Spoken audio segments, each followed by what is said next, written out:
Yo, what's going on, guys? Welcome back to the channel. In today's video, I have DB. We're going to go over our usual early week analysis on BTC. We're going to go over the move that has happened since the weekend. Pretty much everything's played out, but let's jump right into it. So I want to point out the 2021 cycle top that I've been preaching as a level we're trading under for quite some time. We were going to have a reaction, is what I was saying, and eventually we did.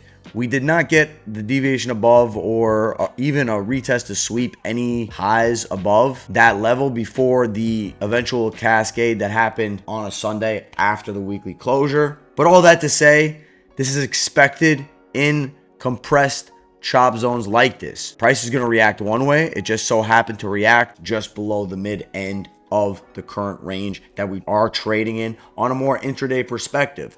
That's not to say that we're out of, I would say, higher time frame range that we're trading in right now, because we're still in that range technically.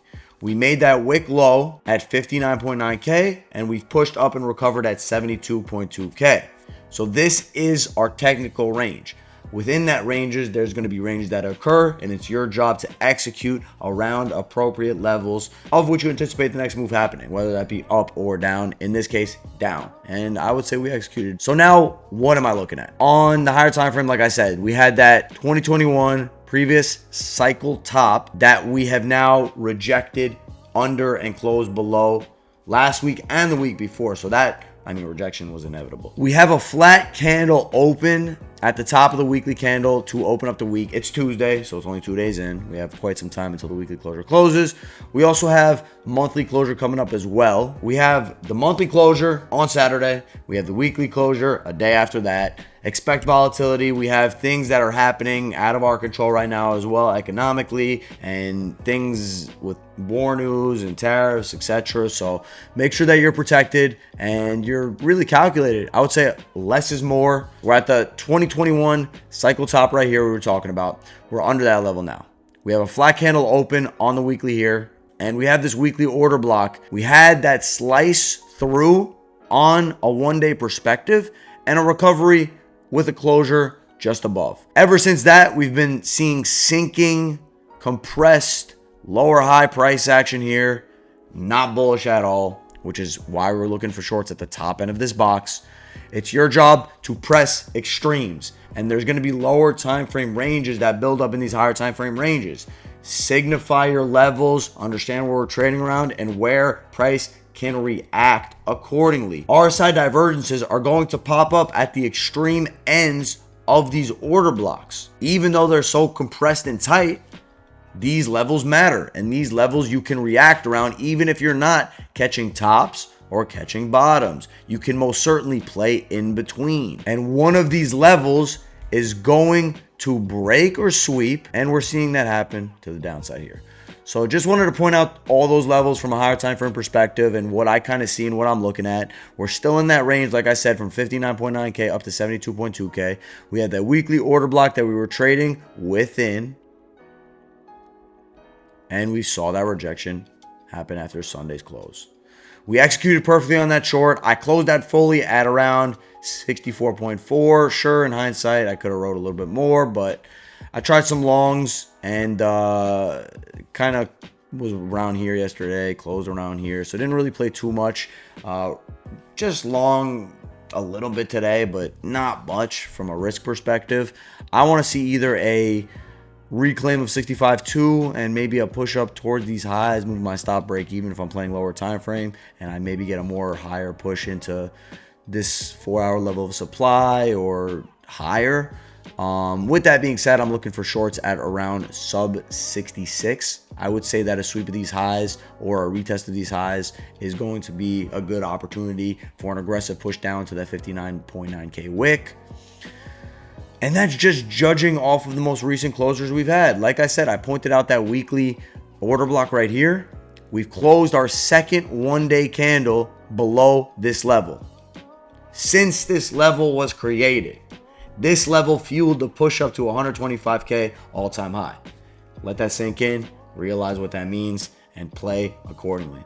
That's all I got to say, DB. I'm curious to see your analysis. What's up, guys? DB here. Let's get straight into it. I love your analysis, Rob, as always. I agree to almost everything you said. I have very similar levels for BTC as well. Before getting into the analysis, let's just summarize what we have been discussing about BTC and several indexes in the last few videos, right? We've been saying that the 70 to 72K zone has been a very, very important area to be reclaimed. That has not happened. We have rejected from this area, not only on BTC, but on other indexes as well. We have completed a bearish retest, respectively a lower high.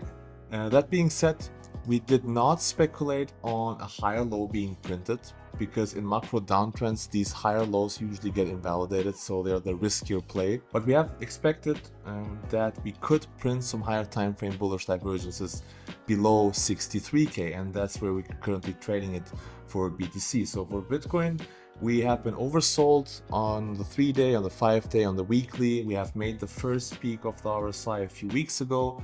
Now we're making the second peak. So for BTC, I think it is possible that we could get a 3-day bullish divergence that could extend all the way to 58, 57, 55K, right? So it doesn't have to form right at 62K, but can extend a bit lower. So that's just something you need to consider. And if that happens, then we have the foundation of a potentially local bottom, right? A 3-day bullish divergence is a pretty good signal for short-term relief. But then again, we have to deal with the same zones of resistance at 70K. I'm only looking at the higher time frame zones. In this chart, we'll go to more lower time frame zones in a second. So on more higher time frame, 70K, and then potentially April 2025 lows, which could serve as resistance zone as well. We do have the 3-day 21 EMA sitting in this area as well. That being said, we have to remember that BTC is in a macro downtrend, right? We have printed lower lows, lower highs on higher time frames, and that being said, we still don't know where this macro downtrend will end. I personally think that the 45 to 30K area is still a potentially strong long-term accumulation zone. Eventually, we will form some form of higher time frame range that will last for several months, where we will be able to accumulate BTC, similar to 2022, right? We did not just get a macro bottom at some point, but we ranged between 15 and 25K from June 2022 to December 2022, and at some point I do expect something similar to happen for BTC at around this area as well. On more lower time frames, very similar levels to you. I think we retested a very important level here at 62,500, which we have been holding so far. Finding acceptance below this area for me would not be as positive and would make me assume that we're going for that 3-day bullish divergence, potentially even sub 60K and down to 58, 57. So that would be my ideal play if we lose this area. That might not happen instantly. As I said, this is still strong support. We have a 1-hour bullish divergence into this zone, currently battling against Monday low. But to be honest, for me, Monday low is not as important. I'm more interested in levels and trends. And in terms of levels, if we get a push up out of this 1-hour bullish divergence, I'm expecting some form of rejection at around 66,000, which aligns very well with your zone as well. We have some resistance that has formed around here, and then naturally Monday high, what we might as well not get until Monday high if we are unable to reclaim the 66 to 67 zone, which is my zone of interest. So long story short, BTC not really looking that good on higher time frames, on lower time frames, respecting some key levels. As I said, we need to hold this area here if we want to avoid lower levels. On the other hand, if we get this push to 66K, you want to see this area being reclaimed, and more important than probably anything, the 4-hour 21 EMA, which has been compressing the price on the move down, which is also a nice confluence for a potential short in this area. So this is my view on BTC. And that's pretty much what we got for you guys today. We're going to analyze the market throughout, see what's popping in WG, on X. As usual, I'm going to leave DB's link down below. If you don't follow him, make sure you do. I'm also going to leave all my links in the description down below. DB, thank you for coming on as usual. Thank you for having me, bro. Pleasure talking to you, and I'll talk to you guys in the next video. Take care.